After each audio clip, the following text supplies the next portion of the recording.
El agua aquí no tiene memoria, pero tiene hambre.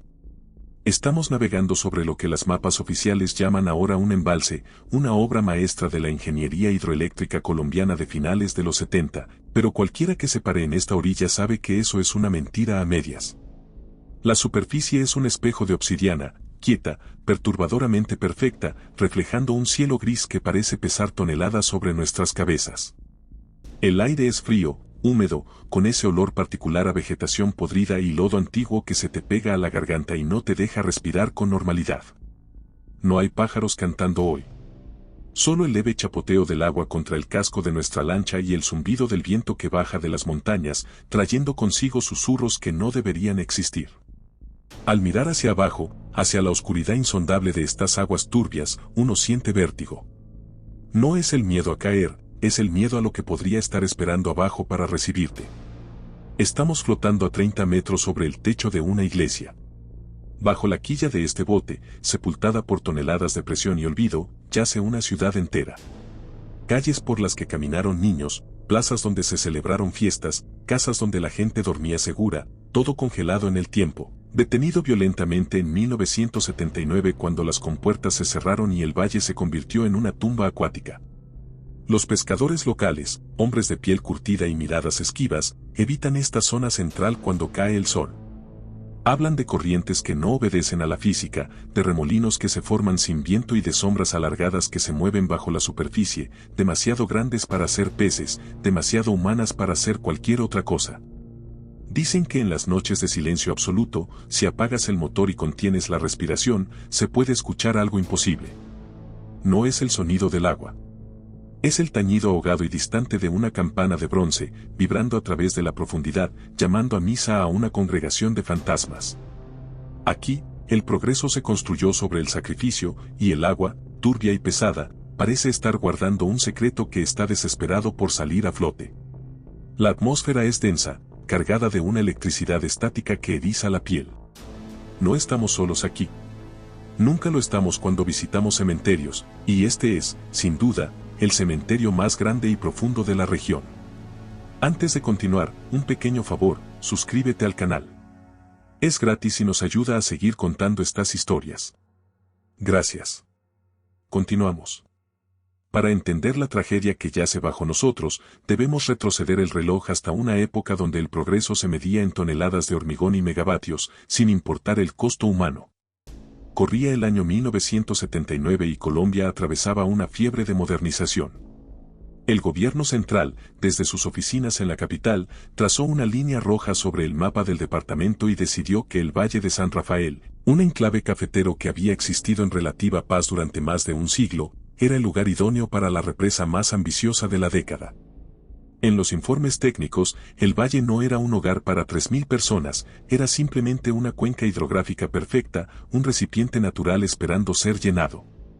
La llegada de la Compañía Nacional de Energía no fue una negociación, fue una invasión. Los ancianos del pueblo cuentan que los primeros topógrafos llegaron escoltados por el ejército, clavando estacas naranjas en los patios de las casas y midiendo las naves de la iglesia como si ya fueran ruinas. Se prometieron indemnizaciones, claro, pero el dinero no podía comprar la conexión que esta gente tenía con la tierra. San Rafael no era solo un punto en el mapa, era un ecosistema cerrado, una comunidad que vivía de espaldas al mundo moderno, regida por ciclos de cosecha y tradiciones que mezclaban el catolicismo con supersticiones mucho más antiguas. La construcción del muro de contención comenzó en mayo. Fue entonces cuando la atmósfera del valle cambió irreversiblemente. El ruido constante de la maquinaria pesada, las explosiones de dinamita que sacudían los cimientos de las casas y el polvo que cubría los cafetales crearon un ambiente de guerra psicológica. Pero hubo algo más. Algo que no aparecía en las bitácoras de los ingenieros jefes, pero que se susurraba en las cantinas y en los confesionarios. La tierra parecía rechazar la obra. Los trabajadores foráneos, hombres traídos de otras regiones para operar la maquinaria, empezaron a sufrir accidentes inexplicables. No eran simples descuidos laborales. Hablamos de operarios experimentados que, según los testigos, caminaban en trance hacia los precipicios o metían las manos en las trituradoras de piedra con la mirada perdida en el vacío. Durante la excavación de los túneles de desviación, las cuadrillas reportaron hallazgos inquietantes, vetas de roca que sangraban un líquido oscuro y viscoso, y cavernas naturales que, al ser abiertas, exhalaban un aire tan gélido que congelaba el sudor en la frente de los mineros. Se corrió el rumor de que al dinamitar la ladera norte, habían despertado algo que dormía en las entrañas de la montaña. Los animales del valle, siempre sensibles a lo invisible, comenzaron a comportarse de manera errática. El ganado se negaba a comer, los perros aullaban a las paredes vacías de las casas y las aves migratorias, que solían cruzar el valle en esa época del año, empezaron a caer muertas en pleno vuelo al sobrevolar la zona de la represa, como si hubieran chocado contra un muro invisible en el cielo. La tensión entre los habitantes y los constructores escaló rápidamente. El cura del pueblo, el padre Venancio, un hombre severo que había bautizado a 3 generaciones de lugareños, comenzó a predicar sermones apocalípticos. No hablaba de política ni de economía, hablaba de profanación. Decía que el agua que traería la represa no lavaría los pecados, sino que los sellaría para siempre.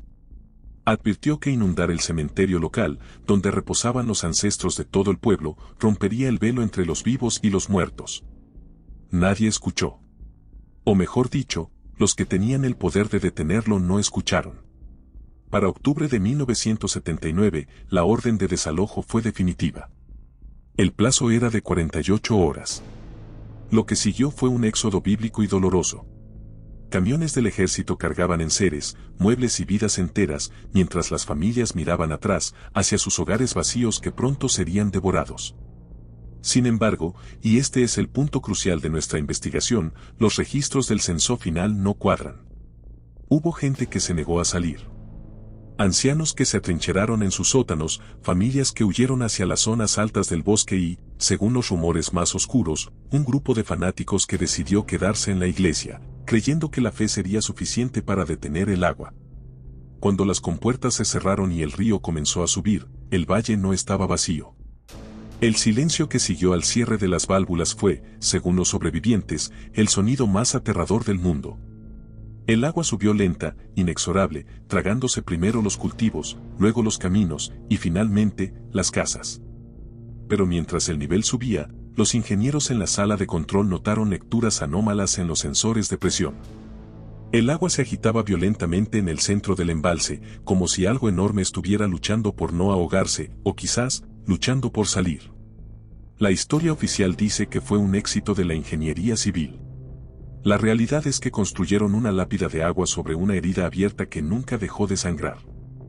Los primeros años después de la inundación fueron, paradójicamente, los más ruidosos. Uno pensaría que el agua actuaría como un aislante acústico, un manto pesado diseñado para sofocar cualquier actividad remanente, pero ocurrió exactamente lo contrario. Los habitantes de los nuevos asentamientos, construidos apresuradamente en las laderas que ahora bordeaban el lago artificial, comenzaron a reportar incidentes apenas semanas después de que el nivel del agua alcanzara su cota máxima. No eran historias de fantasmas victorianos con cadenas, eran relatos crudos, físicos y desconcertantes que desafiaban la lógica de la supervivencia. Tuvimos acceso a una serie de entrevistas grabadas en caseta a principios de los 80 por un antropólogo de la Universidad Nacional que llegó a la zona para estudiar el impacto social del desplazamiento. Esas cintas, olvidadas en un archivo húmedo durante décadas, contienen la voz de Elías M., un pescador que solía trabajar en el río original y que intentó adaptar su oficio al nuevo embalse. Su testimonio es escalofriante por la falta de emoción en su voz, habla con la resignación de quien ha visto algo que rompió su entendimiento del mundo. En la cinta, Elías relata una noche de pesca cerca de lo que solía ser la plaza de Bolívar del pueblo sumergido. Cuenta que el agua estaba tan tranquila que parecía aceite. Alrededor de las 3 de la mañana, notó un resplandor que no venía del cielo, sino del fondo. No era la luz difusa de la luna, eran puntos de luz definidos, amarillentos y parpadeantes, organizados en líneas rectas y ángulos perfectos. Elías, conocedor de cada callejón del antiguo San Rafael, reconoció el patrón inmediatamente, era el alumbrado público.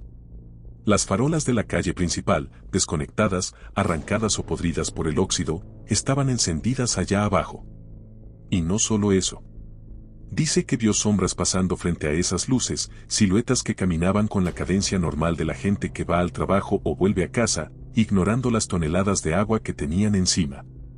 Lo que lo hizo recoger sus redes y no volver jamás a esa zona no fueron las luces, sino el sonido.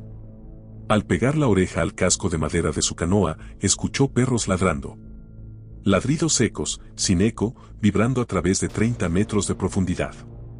Pero las anécdotas de los pescadores son fáciles de desestimar como pareidolia o fatiga. Lo que es mucho más difícil de ignorar son los documentos oficiales. En la estación de policía del municipio vecino de La Merced, encontramos un libro de novedades del año 1982. Entre reportes de riñas de borrachos y robos de ganado, hay una entrada escrita con caligrafía nerviosa por el sargento de turno. El reporte, fechado el 14 de noviembre, detalla la aparición de un niño de unos 7 años en la orilla norte del embalse. El niño no hablaba, estaba catatónico, pero lo extraño no era su estado mental, sino su estado físico. Según el informe policial y el posterior examen médico realizado por el doctor rural de la época, el niño estaba completamente seco. Su ropa, un uniforme escolar de lana gris de un estilo que ya no se usaba, no tenía ni una gota de humedad, a pesar de haber sido encontrado parado dentro del agua hasta los tobillos. Cuando lograron que hablara, días después, el niño no sabía quién era el presidente actual ni reconocía el nombre del pueblo nuevo. Dijo que venía de abajo, que su madre lo había mandado a comprar pan a la panadería de Don Justo y que se había perdido en la niebla. La panadería de Don Justo había quedado sumergida 3 años antes. Lo más perturbador del reporte médico es el análisis de las vías respiratorias del niño. Encontraron rastros de polvo de ladrillo y hollín en sus fosas nasales, el tipo de polvo que se levanta en una demolición o en una construcción seca, algo imposible para alguien que supuestamente cruzó un lago. El niño fue entregado a bienestar familiar y su rastro se perdió en el sistema burocrático, convirtiéndose en una estadística más de los desplazados mentales de la tragedia. Avanzando en el tiempo, los testimonios se vuelven más agresivos. A finales de los 80, se contrató a un equipo de buzos industriales para realizar mantenimiento en las rejillas de filtrado de la represa, ubicadas cerca de la base del muro de contención, la zona más profunda y oscura del embalse. Hablamos con uno de esos buzos, un hombre que hoy vive retirado en la costa y que pidió que protegiéramos su identidad bajo el nombre de Jorge. Jorge es un hombre pragmático, un técnico que no cree en supersticiones, pero su relato tiene pausas largas, momentos en los que se le olvida respirar mientras recuerda. Jorge nos contó que trabajar a esa profundidad es como trabajar en el espacio exterior, frío, oscuro y solitario. La visibilidad es casi nula, apenas lo que ilumina la linterna del casco. Durante una inmersión de rutina para limpiar sedimentos, Jorge se desvió un poco por una corriente inesperada y terminó flotando cerca de los restos de una estructura de 2 pisos. Era una de las casas coloniales que no habían sido demolidas del todo. La madera estaba hinchada y negra, pero la estructura se mantenía en pie.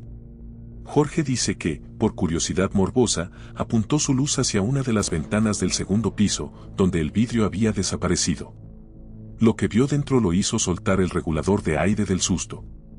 En el centro de la habitación inundada, flotando en la ingravidez del agua estancada, había una mesa puesta. Platos, cubiertos, vasos, todo pegado a la superficie de la madera por una capa de limo y tiempo. Pero sentado a la cabecera de la mesa, había un cuerpo. No era un esqueleto. El agua fría y la falta de oxígeno a esa profundidad a veces crean un proceso llamado saponificación, que convierte la grasa corporal en una sustancia cerosa similar al jabón, preservando el cadáver de manera grotesca. El cuerpo conservaba sus facciones, su ropa ondeaba suavemente con la corriente que generaba el propio buzo. Jorge jura que, cuando la luz de su linterna golpeó la cara de aquel habitante eterno, los ojos del cadáver, blancos y lechosos, se movieron para mirarlo. No fue un movimiento por la corriente. Fue un giro deliberado del cuello. Y luego, vio cómo la mano del cadáver se levantaba lentamente, señalando hacia arriba, hacia la superficie, o quizás, señalando hacia la salida.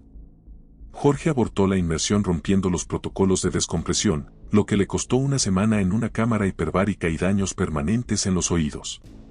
En su informe oficial escribió falla de equipo, pero en privado, a sus compañeros, les dijo la verdad: abajo no están muertos. Están esperando.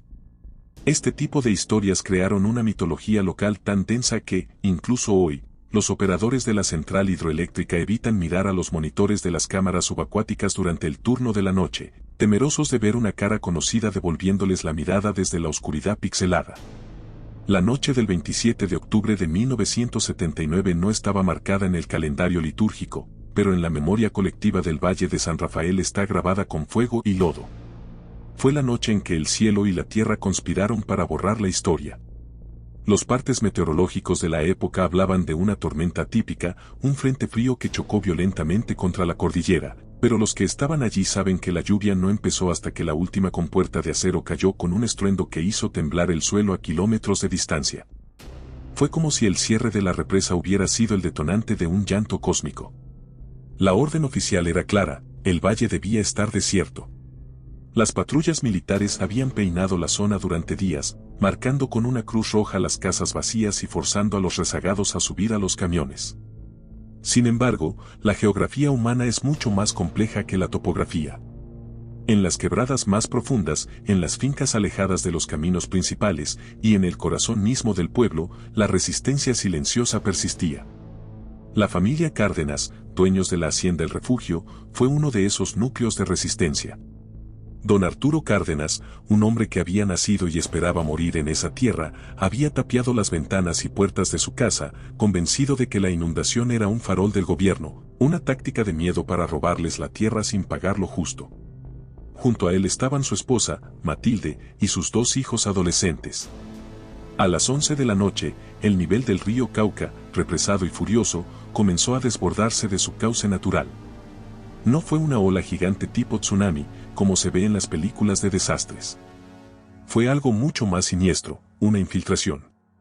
El agua comenzó a brotar del suelo mismo, saturando la tierra hasta convertirla en una sopa negra, y luego empezó a subir, centímetro a centímetro, implacable, silenciosa, letal. En el refugio, la primera señal fue el sonido de los muebles de la planta baja golpeándose entre sí. Arturo bajó las escaleras con una escopeta en la mano, pensando en saqueadores, y se encontró con el agua hasta las rodillas en su propia sala. El líquido era helado y olía a óxido. Mientras tanto, en el pueblo, la situación era caótica. A pesar del toque de queda y el desalojo forzoso, un grupo de unas 50 personas se había refugiado en la iglesia de San Rafael Arcángel. Liderados por el padre Venancio, rezaban el rosario a la luz de las velas, creyendo que los muros de piedra del siglo XIX aguantarían la presión. Cuando el agua rompió las puertas de madera tallada de la entrada principal, no entró sola. Los sobrevivientes que observaban desde las lomas altas con binoculares juran haber visto formas nadando en la avanzada de la inundación. No eran troncos ni basura. Eran sombras alargadas que se movían contra la corriente, entrando en las casas antes de que el agua las cubriera por completo, como si estuvieran asegurándose de que nadie saliera. El testimonio de Lucía, la hija menor de los Cárdenas y única sobreviviente de esa familia, es desgarrador. Tenía 14 años esa noche. Recuerda que su padre, al ver que el agua subía rápidamente por la escalera, intentó abrir una ventana del segundo piso para salir al techo, pero la madera estaba hinchada y atascada. El agua subía por los escalones como una criatura viva, tragándose la luz. Lucía cuenta que escuchó gritos provenientes de afuera, pero no eran gritos de auxilio. Eran gritos de reconocimiento. La gente gritaba nombres de personas que ya habían muerto años atrás. En un acto de desesperación, Arturo rompió el vidrio de la ventana con la culata de su escopeta. El viento y la lluvia entraron violentamente, apagando las lámparas de queroseno y sumiendo la casa en la oscuridad. Lucía fue la primera en ser empujada hacia el techo. Desde allí, empapada y temblando, vio cómo su mundo desaparecía. El valle se había convertido en un lago negro agitado por la tormenta. Las copas de los árboles más altos eran lo único que quedaba visible, como manos de ahogados pidiendo ayuda. Vio la torre de la iglesia a lo lejos, todavía iluminada por las velas en su interior, brillando como un faro imposible en medio del diluvio. Y luego, vio cómo la luz se apagaba de golpe, no por el agua, sino como si alguien hubiera soplado las velas todas al mismo tiempo. Lucía esperó a que sus padres y su hermano salieran por la ventana, pero nunca lo hicieron. Dice que escuchó a su madre gritar desde dentro de la habitación, un grito que se cortó abruptamente con un sonido de gorgoteo. Luego, silencio. Solo el rugido de la lluvia.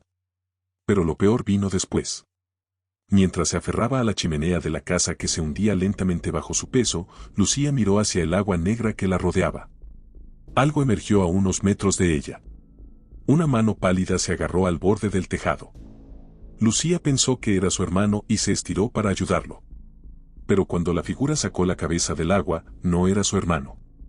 Era un hombre que ella no conocía, vestido con ropas antiguas, con la piel gris y los ojos completamente negros, sin esclerótica ni iris. El hombre no intentó subir. Solo la miró, sonrió mostrando unos dientes podridos y volvió a sumergirse suavemente, sin salpicar. Esa noche, el nivel del agua subió 20 metros en menos de 6 horas, un ritmo técnicamente imposible según los ingenieros hidráulicos consultados para este caso. Las bitácoras de la sala de máquinas de la represa muestran que las turbinas registraron vibraciones anómalas, como si algo sólido estuviera golpeando las aspas desde el interior. Hubo cortes de energía en toda la región. Los operadores de radio de la policía captaron transmisiones extrañas en las frecuencias de emergencia, voces estáticas recitando oraciones en latín y sonidos de campanas que saturaban la señal. Al amanecer, el Valle de San Rafael había dejado de existir. En su lugar había un espejo de agua turbia, lleno de escombros flotantes, sillas, muñecas, Biblias, animales muertos. Los botes de rescate de la Cruz Roja y la Defensa Civil salieron con la primera luz, buscando sobrevivientes en los techos o en las copas de los árboles.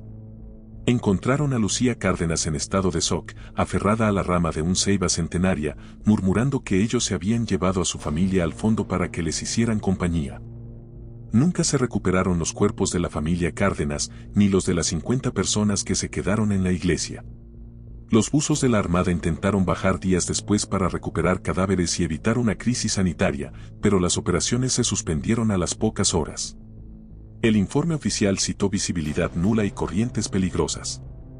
El informe extraoficial, el que se filtró años después y que tenemos en nuestras manos, habla de buzos que sufrieron ataques de pánico bajo el agua, reportando que las puertas de la iglesia estaban cerradas por dentro y que, al golpear para ver si había alguien o algo les devolvió el golpe desde el interior del templo sumergido.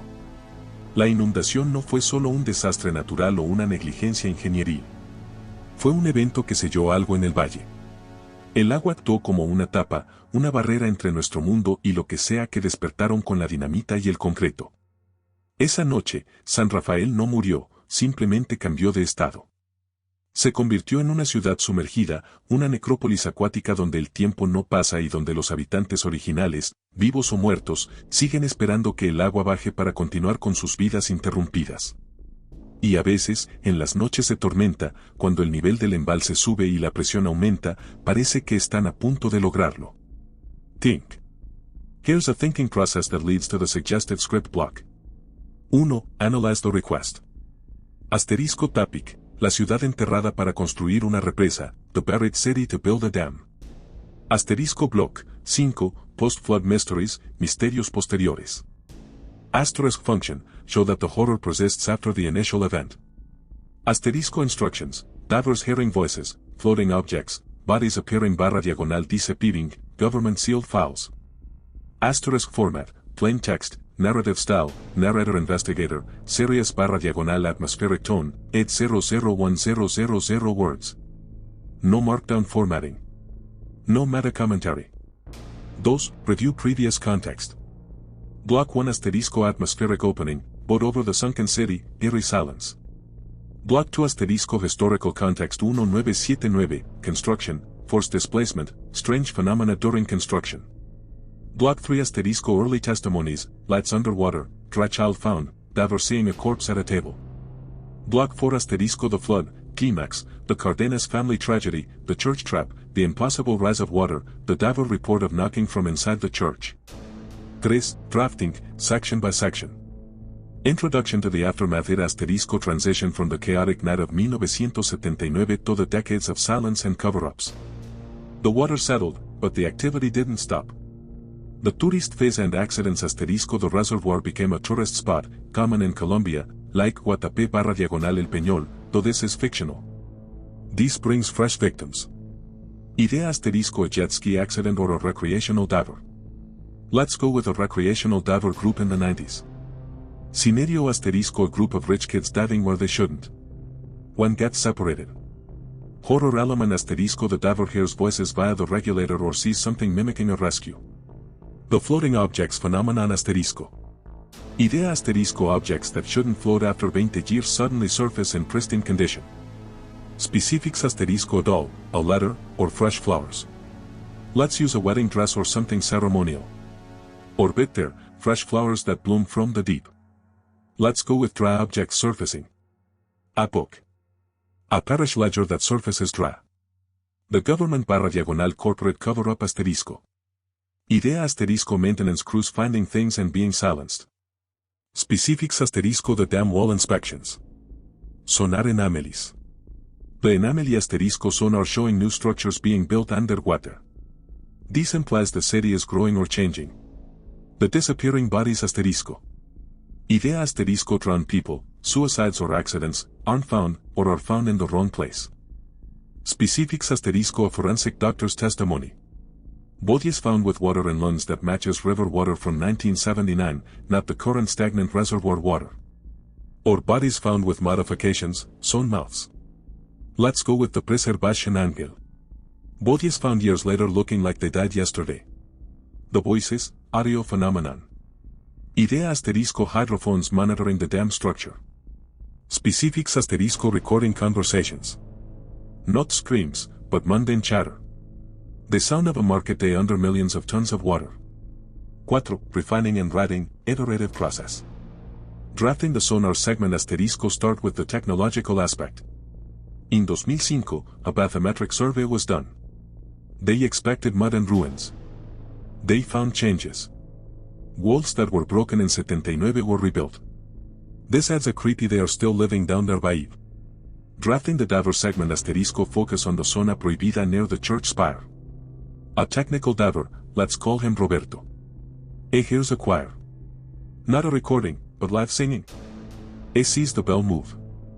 Drafting the floating segment asterisco fisherman finding a wooden cradle. Perfectly preserved. Incide?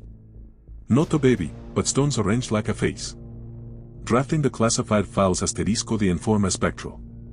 The energy company knows. They have a budget line for biological containment. 5. Polishing the tone, ensure it sounds like a serious investigation. Use words like corroborado, inexplicable, archivo, frecuencia. Keep the sentences flowing. Asterisco, self-correction during drafting, make sure not to repeat the dry child trope from block 3. Instead, focus on time distortion. A body found that disappeared in 1985 but looks like it died 10 minutos ago, or vice versa. Let's go with the impossible coordinates. A body drowns at the north end and appears inside a locked house in the submerged city at the south end. 6. Final text generation, mental simulation and translation to Spanish. Opening asterisco the decades passed, the water settled, but the silence is a lie. The 1994 incident asterisco 3 recreational divers. One disappears. His camera is found. The footage shows him being pulled down by hands, not currents. The sonar anomaly, 2010 the mapping project. The city layout changed. New walls. The graveyard expanded. The hydrophones asterisco the dam monitoring system. Recordings of market day sounds at 3 de la mañana. The floating objects asterisco the phenomenon of la ofrenda inversa, the reverse offering. Things coming up dry. A liturgical book from 1978 surfacing in 2003, pages dry, bookmarked at the office of the dead. Closing asterisco the government knows. The plan de contención. 7. Final polish, checking word count and constraints ensure no markdown. Used text. Asterisco, proceeding to generate the Spanish text based on these points. Asterisco. Asterisco drafting the specific narrative asterisco. Han pasado más de 40 años. It's been over 40 years. Mention the informe gris, gray report. Describe the sonar images, the cemetery is bigger now than in 1979. That's a chilling detail. Describe the audio recordings, hydrophones picking up a school bell. The story of the maintenance submarine, ROV. It saw a light turned on in a house. 8. Final review against constraints. Asterisco 800,000 words.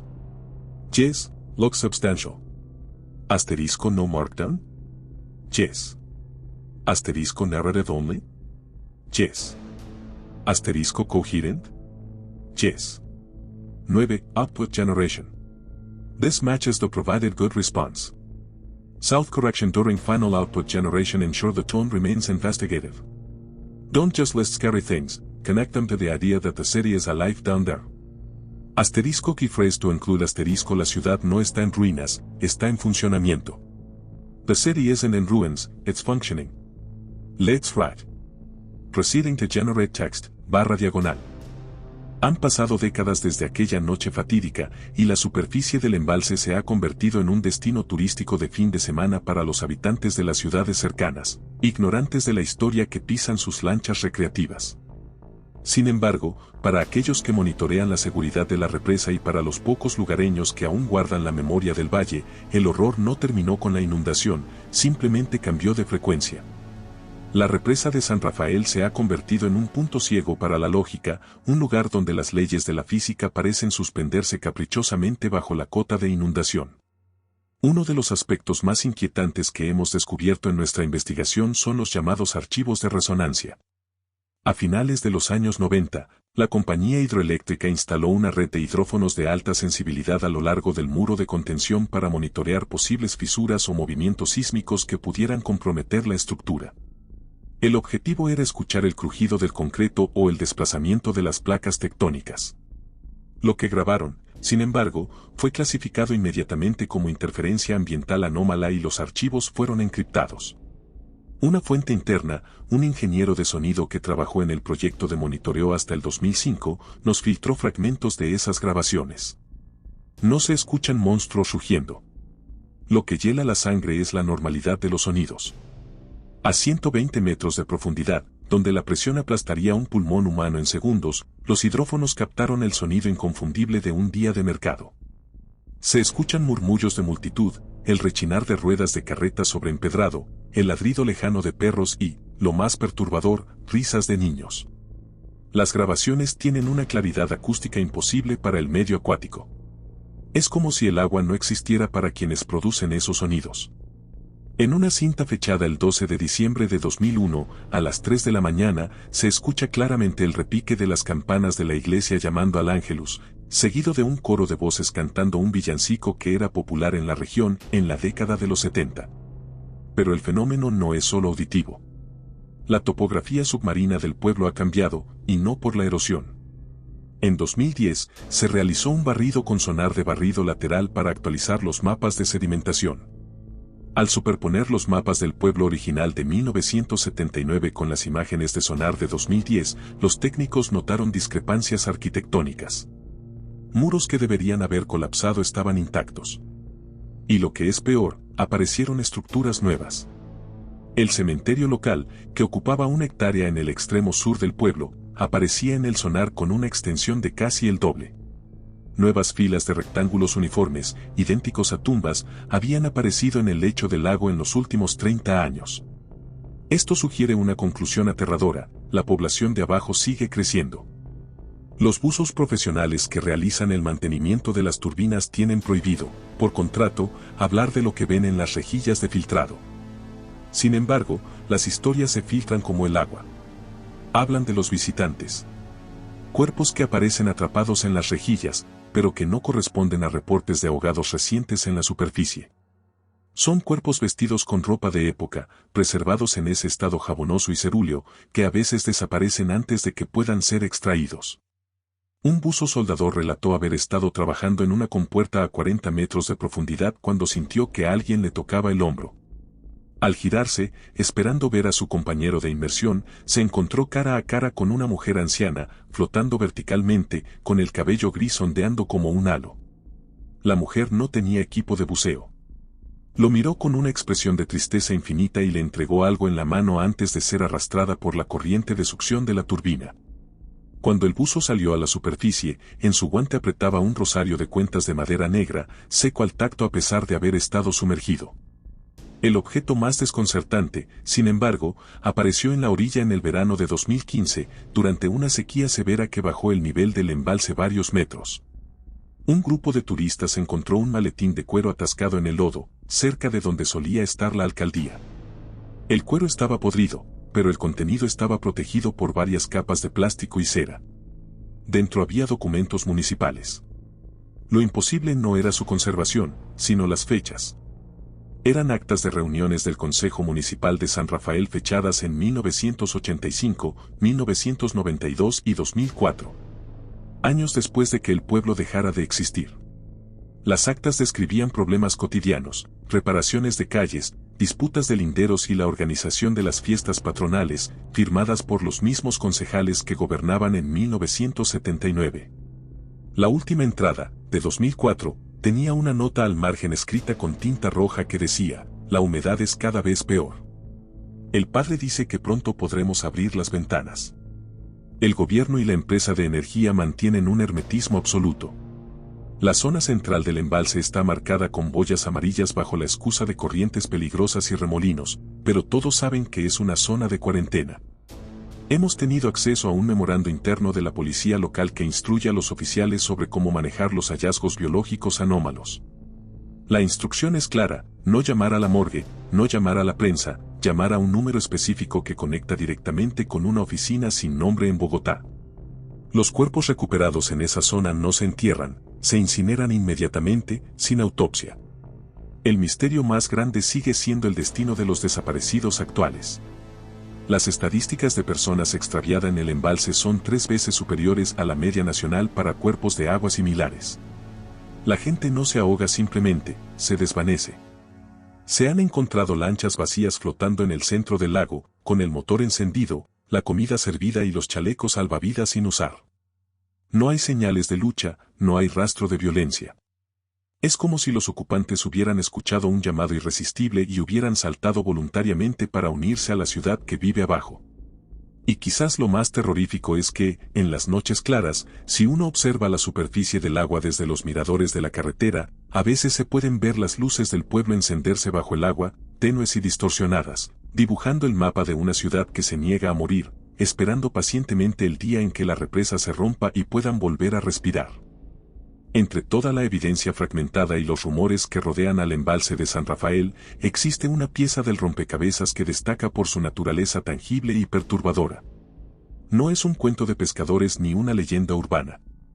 Es un objeto físico que llegó a nuestras manos a través de un canal anónimo, un paquete enviado desde una oficina postal rural sin remitente, envuelto en papel manila y cinta aislante.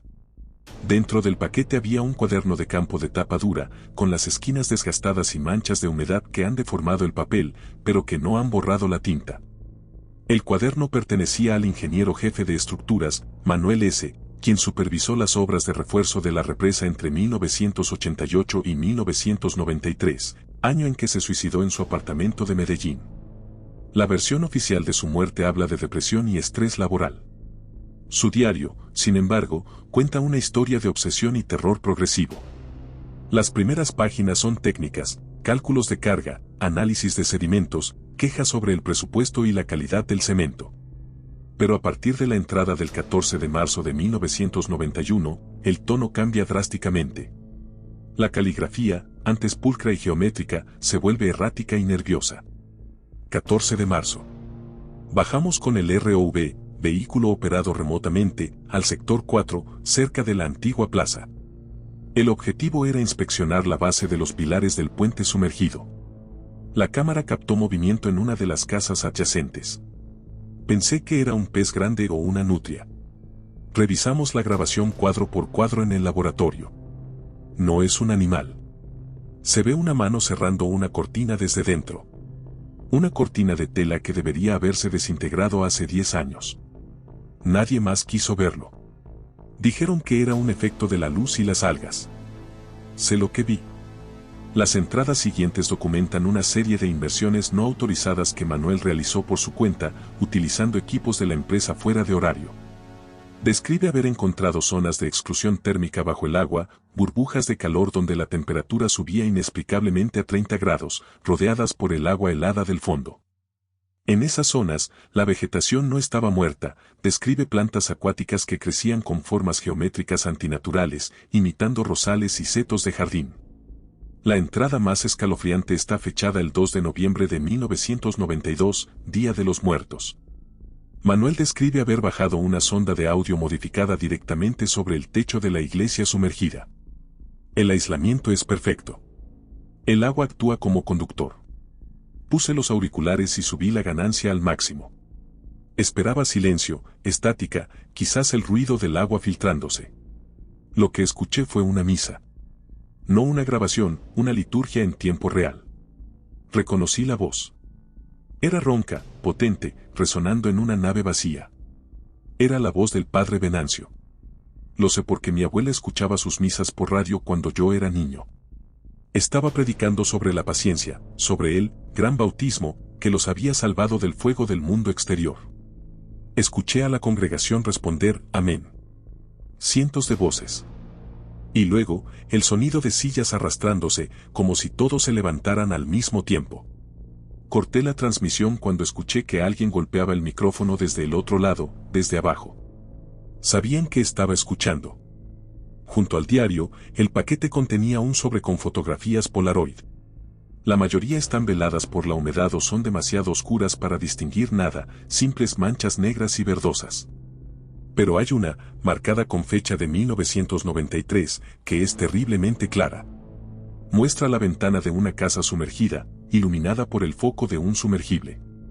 Detrás del vidrio sucio, se ve una cara pegada al cristal. Es la cara de un niño.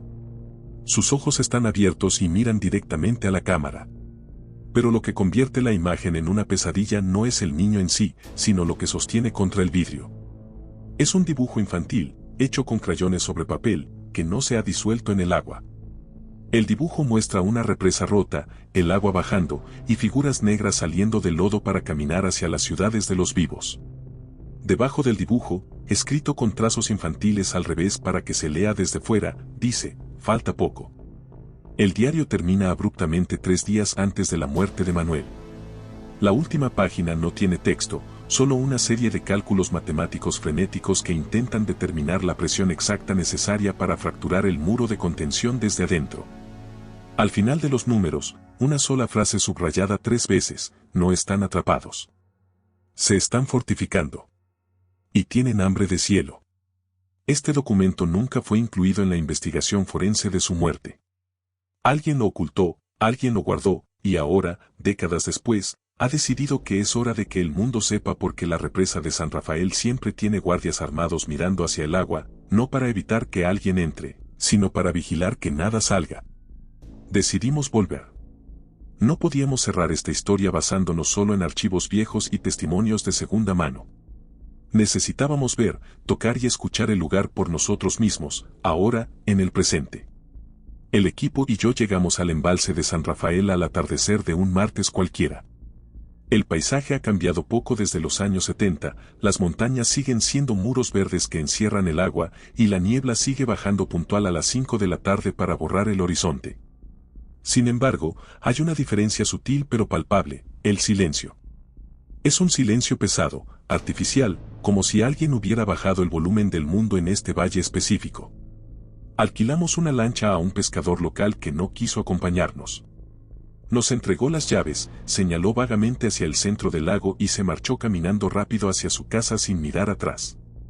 Navegamos hacia las coordenadas donde los mapas antiguos sitúan la plaza principal del pueblo sumergido. El agua estaba tranquila, casi aceitosa, reflejando las nubes púrpuras del crepúsculo.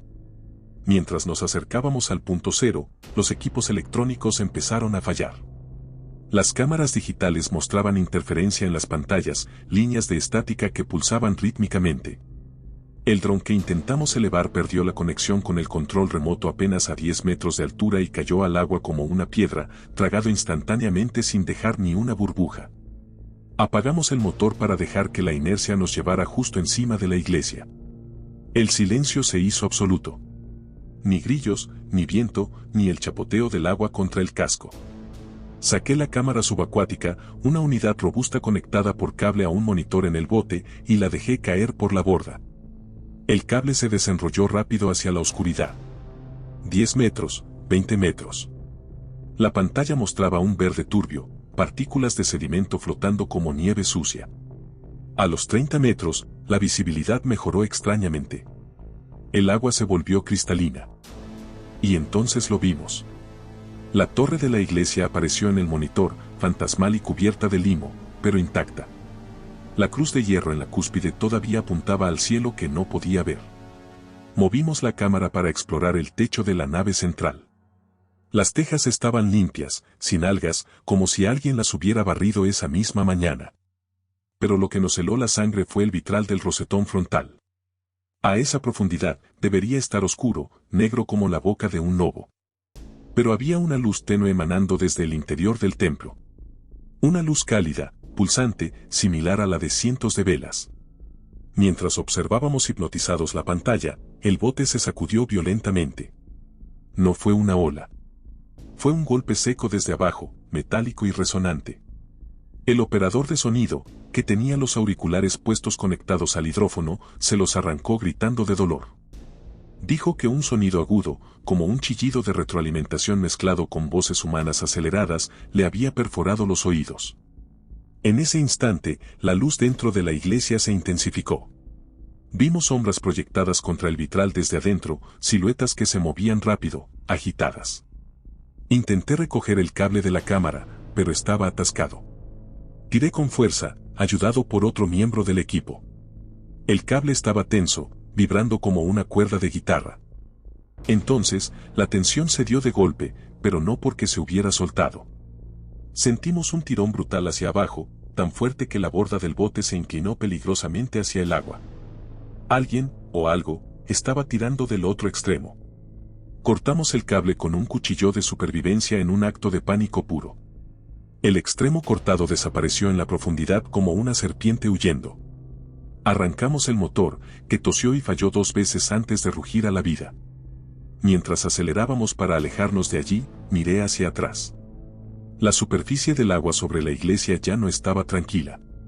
Burbujas enormes rompían la tensión superficial, liberando un gas que olía a incienso podrido y tierra mojada. Y en medio de la espuma, por una fracción de segundo, vi algo flotando. No era un tronco. Parecía una puerta de madera tallada, una de las puertas de la iglesia, que había sido arrancada de sus goznes y lanzada hacia arriba con una fuerza descomunal. Llegamos a la orilla temblando, con la sensación inequívoca de haber sido observados, juzgados y, por suerte, rechazados. Esa noche, mientras revisábamos el poco material que pudimos salvar, notamos algo en el audio grabado por el micrófono de ambiente de la cámara antes de que cortáramos el cable. Al bajar la velocidad de la grabación y limpiar el ruido del agua, el chillido agudo se convirtió en una frase inteligible, susurrada por muchas voces al unísono, una advertencia que no estaba dirigida a nosotros, sino al mundo de arriba: ya no cabemos. Abran las puertas. Nos fuimos del valle esa misma madrugada, dejando atrás un lago que parece dormido, pero que en realidad está conteniendo la respiración antes de gritar. Think. Here's a thinking process that leads to the suggested script block. 1. Analyze the request. Asterisco Tapic, 1979, Colombia, la ciudad enterrada para construir una represa, the buried city to build a dam. Asterisco Block, 8, Grand Revelation, Gran Revelación. Asterisco Function, Peak Horror / Climax. Asterisco Instructions, Supernatural or Governmental Discovery, Underwater Finding, Partial Revelation of the Truth. Asterisk Format, Plain Text, Narrative Style, Narrator Investigator, Serious Tone, 700 to 900 words. No Marked On. No Meta Commentary. 2. Review Previous Context. Block 1 to 4 Asterisco Intro, History, Initial Testimonies, The Flood, Cardenas Family, People in Church. Block 5 to 6 Asterisco Post-Flood Mysteries, The Engineer's Diary, Manuel S., The Child with the Drawing, Falta Poco. Block 7 Asterisco The Return. The teen went there, lost a drone, saw light in the church, felt the tug on the camera cable, heard ya no cabemos, we don't fit anymore. 3. Brainstorming the Grand Revelation. What is the ultimate secret? It's not just ghosts. It's biological / physical transformation. The dam isn't for electricity, it's a containment unit. How is it revealed? We need a final piece of evidence that ties everything together. A leaked video? A confession? A physical object? Idea asterisco do Protocolo Lázaro. The government found something before the dam. The dam was built because of what was in the valley, not just for power. The twist asterisco the people didn't run. They adapted. Or rather, they were changed by something in the earth, the black liquid mentioned in Block 2. The visual asterisco we need a terrifying image to anchor this. The camera footage recovered, Maybe the drone footage was recovered via cloud backup or a secondary device? No, that's too high-tech for the vibe. Let's go with a lost tape from the 90s or a whistleblower contact. Refined idea asterisco. A whistleblower from the energy company contacts the narrator after the Block 7 video is released, hipotetically. He sends the planos as built, final construction plans, which show the truth. The truth asterisco. The turbines aren't connected to the grid. They are pumps. They are pumping something down, or circulating the water to keep them inside. 4. Drafting, section by section. The contact asterisco. After leaving the valley, the narrator gets a message. Encrypted. A former high-ranking official. The document asterisco. Proyecto San Rafael, fase 2, incubación. The explanation asterisco. The valley wasn't just a town. It was a zone. The black liquid, the blood of the mountain. The dam was built to drown it, but water acted as a catalyst, not a killer. The horror asterisco. The people inside the church. They aren't ghosts. They are a hive mind. A physical mass. The climax asterisco. The whistleblower reveals what happens when the water level drops. They don't die. They wake up. The electricity generated is actually bioenergy from the entities below, or the grid is a lie. Let's go with, the dam is a lead. Specific detail asterisco. The breach of 2010. A crack in the dam. What came out wasn't water. It was organic matter. 5. Writing the narrative, iterative refinement. Start asterisco. Pensábamos que habíamos escapado. We thought we escaped. But the story followed us. The source asterisco. El arquitecto. He sends the blueprints. The revelation asterisco. Look at the cross-section of the dam. There are no generators. The intake tunnels don't lead to turbines, they lead to a filtration system that feeds back into the lake. It's a closed loop. Why? To keep the water saturated with something. The biological aspect asterisco. The water isn't just water anymore. It's amniotic fluid. The town is a womb. The church asterisco. The epicenter. The light we saw wasn't candles. It was bioluminescence. The congregation has fused together. The final evidence asterisco. A classified video from the structural maintenance of the dam wall. A crack appears. Workers try to patch it. A hand comes out. Not a human hand. A hand made of many hands fused together. 6. Polishing the tone. Asterisco. Make it sound resigned and terrified. Asterisk. Use technical terms mixed with body horror, biomasa, estructura calcificada, gestación. Asterisk. Connect back to the Dry Child, Block 3, and the Cárdenas family, Block 4. They are part of the mass now.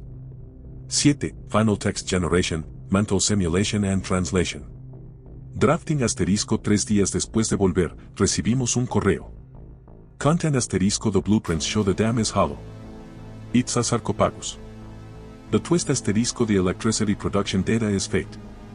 The dam consumes energy, it doesn't produce it. It consumes energy to keep the water cold / diagonal pressurized to slow down the growth. The horror asterisco. The growth rate is exponential. The ya no cabemos wasn't a threat, it was a statement of fact. The biomass volume exceeds the water volume capacity. 8. Review against constraints. Asterisco 700 a 900 words. Yes. Asterisco narrative flow. Yes. Asterisco no markdown. Yes. 9. Final polish. Ensure the transition from the boat escape to this intellectual / diagonal conspiratorial horror is smooth. The horror shifts from jump scare to existential dread. Self-correction during drafting. Avoid aliens. Keep it earthy, ancient, and biological. The black blood of the mountain from Block 2 is the key. The water activated it. Let's write. Proceeding to generate Spanish text, / diagonal.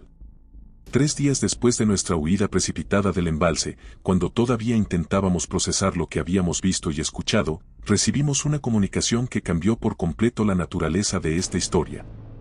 No fue un mensaje anónimo ni una cinta encontrada. Fue una citación formal. Un antiguo ingeniero hidráulico, ahora octogenario y viviendo bajo cuidados paliativos en una residencia de Bogotá, nos contactó a través de su abogado. Dijo que había visto nuestros videos anteriores sobre la región y que, sabiendo que le quedaba poco tiempo de vida, no quería llevarse el secreto a la tumba. Nos reunimos con él en una habitación estéril y silenciosa. El hombre, a quien llamaremos Dr. Valderrama, apenas podía hablar, pero su mente estaba lúcida y aterrorizada. Lo que nos entregó no fue un diario emocional, sino los planos originales as-built de la represa, los planos reales que difieren de los que están en los archivos públicos. Al desplegar las láminas de papel azul sobre la cama del hospital, Valderrama señaló con un dedo tembloroso la sección transversal del muro de contención. Nos explicó que una central hidroeléctrica funciona por gravedad, el agua cae, mueve una turbina y sigue su curso río abajo. Pero en los planos de San Rafael, los túneles de aducción no conducen a ninguna turbina generadora. Conducen a un sistema masivo de recirculación y filtrado. La revelación nos golpeó como un mazo. La represa de San Rafael no produce electricidad. Nunca ha generado un solo vatio para la red nacional. Las torres de alta tensión que salen de la planta están ahí para traer energía, no para sacarla. La represa es una máquina inmensa que consume cantidades industriales de electricidad para mantener el agua en movimiento constante, oxigenada y refrigerada a una temperatura específica. San Rafael no es una fuente de energía, es una unidad de soporte vital. O mejor dicho, una unidad de criogenización biológica.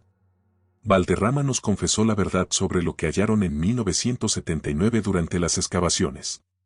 No fue solo un líquido negro o cuevas frías. Encontraron una estructura orgánica fosilizada bajo el valle, un organismo colosal y latente que se extendía por kilómetros bajo la tierra, anterior a la humanidad.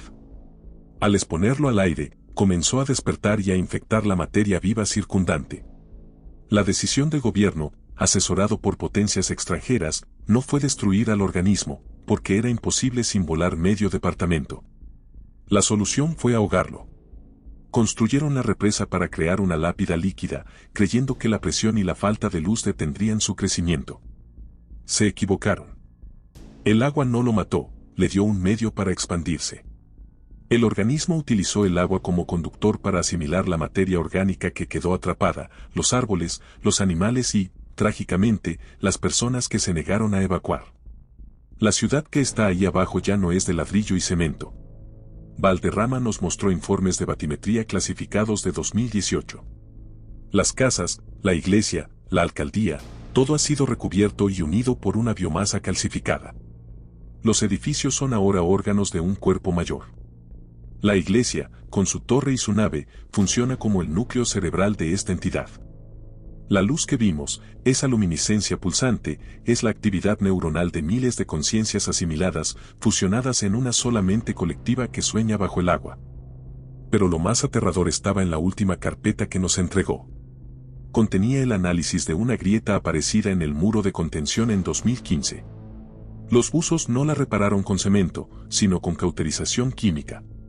Las fotos del informe muestran que la grieta no era por estrés estructural del concreto.